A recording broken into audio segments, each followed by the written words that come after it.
Today we're going to talk about isolation. So what just happened here was that I was isolating, I was using certain specific parts of my body to have certain specific sounds based on what I was playing. So for example, I wanted my feet to be very fast. So what did I do to be able to play single strokes roll, very fast single stroke roll, without getting tired? I isolated my ankles from the rest of the legs. I used only the small muscles and the lateral motion of my ankle to maintain the single stroke rolls going without involving the big muscles of my legs that, as you can see, are very relaxed. Because if I involve big muscles in high speed, I'm gonna get tired, as we know, as I explained it in other lessons. So having the control of deciding which part of my body I want to use is fundamental for this reason. So I know, okay, there's going to be a long part of single stroke rolls, notes, played with my feet, and I need to play that without getting tired. So I use smaller muscles. So I isolate my ankles from my legs. Then I shift the motion from bigger muscles. So I chose to use big muscles, so my forearm, using part of my arms to do a slow motion, because it's easier. It allows me to keep the tempo, the timing better. It's easier to have a good timing. And then when I wanted to speed up, I've isolated the wrist motion from the rest of the arm. Same reason, I wanted to go faster, so I shifted the motion from big muscles to smaller muscles, the articulation muscles in this case. And then I had to keep a one-hand single stroke for a long period, and so I shift the motion to even smaller muscles. I've used my fingers, and I went in a French grip position, because I know that I would have got even less tired, so I could just keep doing the single strokes with no problem, playing a groove with my right hand and left foot, and then I started again playing the single stroke rolls. And so what I did here was using a certain part of my body based on what I had to do. In this case, I made my choices based on the fact that I didn't want to get tired, because if I get tired, I get stiff, my sound changes, my concentration goes away from the playing, and I can't focus on the artistical aspect of what I'm doing. I can focus on what I want to do and what's going to be the next thing. I'm going to be all focused on, I'm getting tired and I don't even know what my left hand is doing. I'm just focusing on my right hand that's getting stiff because I'm playing a single stroke for a long time. That happens because we're using the wrong part of our body. So isolating certain parts is fundamental for this reason. For a sound matters also. So for example, if you want to play a very light single stroke and we do it with our big muscles, it's going to be difficult. We have to control a lot. Instead, if we just use our fingers, it will be way easier. Then we want more density, so we can shift from fingers to wrists, which have a little bit more space. We can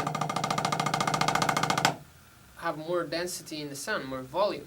We can choose which part of our body to use based on timing, density of sound, many different things.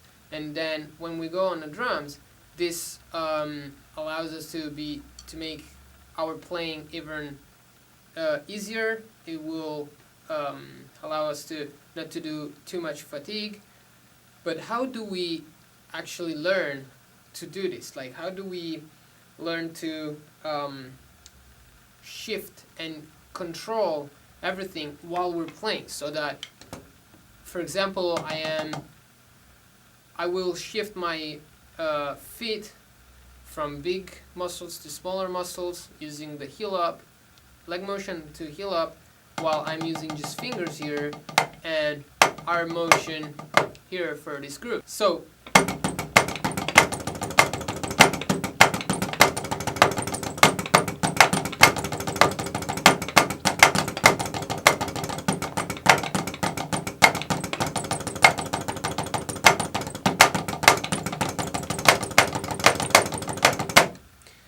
okay, so I shift from big to small muscles, both with my feet, my right hand, my left hand, and I was in complete control of what was happening. To be able to do this without having to think about everything, without having to think, oh, okay, so next part is going to be fast, so I have to shift from the leg motion to the ankle with my right foot, and with my left hand I have to go with the fingers, and my right hand has to go with the wrist. You don't want to think about all this while you're playing, because every 5 seconds we're going to change what we're doing probably, and you don't even have the time to think about all this. So a good way to work on this is actually starting to understand what exactly means to use an arm motion, and then a wrist motion, and then a finger motion. So for example, here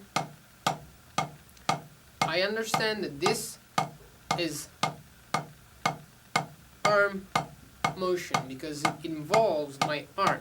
My wrist is not isolated from anything. Okay, everything is reacting together. Instead, if I want to only use my wrist, then I will have to find a way to keep my arm completely still and just end my fingers, so arm and fingers completely still, and just use my wrist. For example, what I do is I put a stick here under my arm so that I'm forced to keep this part stuck, and I keep my fingers in contact with the stick. I don't choke the stick, but I keep everything in contact so that I am forced to only use my wrist, and I understand what the wrist motion is. Then for my fingers, I do the same thing. I make sure that my wrist is not moving, and I'm just working with my fingers. Then same thing, of course, with my left hand. So starting from an arm motion, wrist motion, finger motion, so shifting to a French grip position. And as you can see, my wrist is not involved at all. Okay, and then the same thing I do with my lower part of the body, so going from leg motion, I understand that this is a leg motion. Okay, no isolation. I understand that I feel like the input of the motion comes from here, from the hip, to isolating completely the leg and only using the ankle. So same thing on the pedal. I isolate the leg and just work with the ankle. I can play different techniques: heel down, heel up, heel toe. Even though heel toe, for example, combines the two things, it's gonna be first stroke leg motion, second stroke ankle motion. So leg, leg, leg, ankle. Okay, so, but I understand that I am using both parts of my body, and I understand exactly what part of the body I'm using. And this is very important to control your body, and then to apply and to control your instrument, pedals, rebound, and everything that you're playing with specific parts of the body.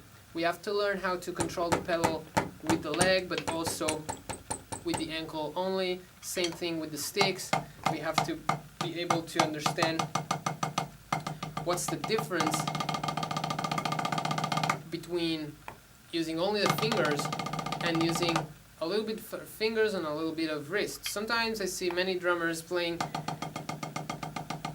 both, using both parts of their hands, so both wrist and fingers together, and then that's the maximum that they can reach. Instead, if you work on your wrist only and you develop that speed and that control, and then you develop fingers only, and then you put them together.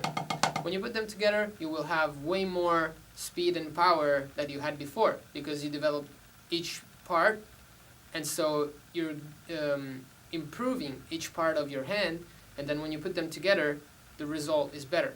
Okay? So isolation is very important. In the next routines, we're going to work a lot on shifting from big muscles to small muscles with our feet, legs, or wrist, arm, and fingers, and so on, so that we will have the control, the complete control of our body, and then we will learn how to control our instrument, the drums, with different parts of our body. So learning to shift, understand big muscles, small muscles, without losing the control of what we're playing. Same thing with our hands, without losing the control of the rebound, the synchronization to the stick, and so that we will have a complete control and understanding of how we have to, how our body has to react while we play, based on different speed, different sound, and everything. So, in my opinion, it's a very important topic. It's a very important part of the practice and the study course. So, let's pay attention to all the details as usual, and let's go practice.